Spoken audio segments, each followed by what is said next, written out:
No, not necessarily, and also the predictions were that we'd probably end up last in the competition. So, but I was always confident that we had a very senior team. I was confident in our selection to cover Albie Morkel of Alfonso Thomas. I think we saw he's a terrific cricketer and a fantastic person. So we replaced.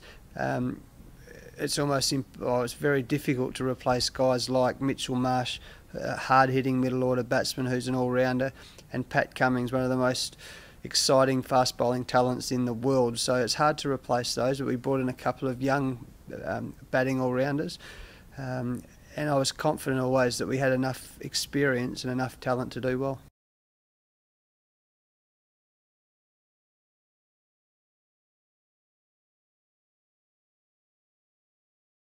It's one of the great things about having experience. I knew how unpredictable the game of 2020 cricket can be. I felt throughout the tournament that we might regret that opportunity in the first game against the Strikers. I felt that we had enough runs on the board at the halfway mark and we let them off. Phil Hughes played very well.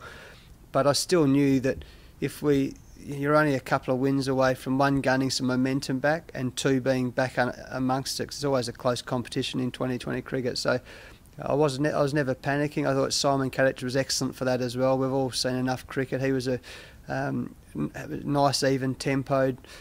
We all encouraged the players not to panic, just to keep concentrating on what we were doing. We worked hard, and the results came after that.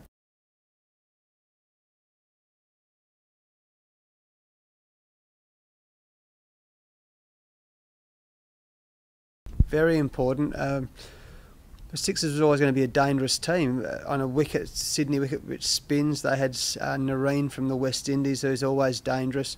That was an excellent victory. And then, of course, the rain-reduced game probably was the catalyst for us going forward. You know, the feeling in the change room after that. Nathan Coulson-Isle with his hitting, Sean Marsh just starting to find some form at that stage. We remember that feeling in the Gabba change rooms. It was a great feeling, and that was the kick-start for the season.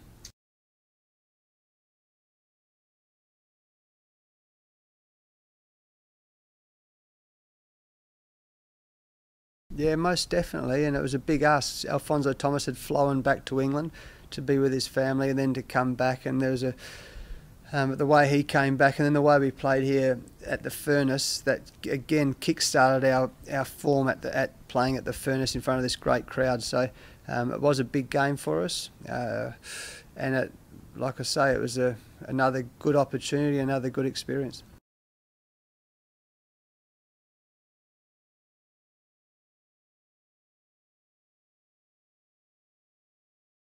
Yeah, we learned some good lessons from that game. I think we travelled very, very early the day before.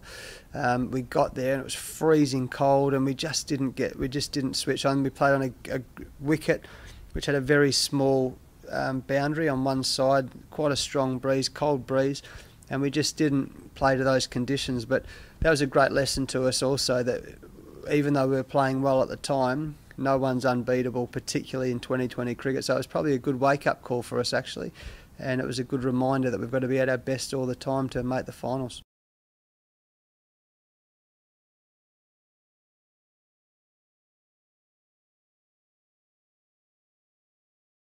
Yeah, it was, but the most exciting thing about the Adelaide game was that I could just feel things were starting to come together. Our fielding was magnificent. Our throwing, particularly, I always believe if you get the small things right, attention to detail usually follows to bigger, better things. And our fielding was brilliant. Our throwing was great. The partnership, we always say that the first 6 overs with the bat and the ball is critical. The partnership with Herschel Gibbs and Sean Marsh, the way we started with the ball, I just felt that we were starting to come together. It was almost the perfect game, wasn't it? It was, and you know, as hard as it is to fathom losing, or the feeling of losing Saturday, we played almost the perfect game against Adelaide in that game to make the semi-final. Then the semi-final is for a lot of people, once in a lifetime experience. So it was almost like we played two grand finals, the 2 games before the grand final. But Adelaide was almost the perfect game.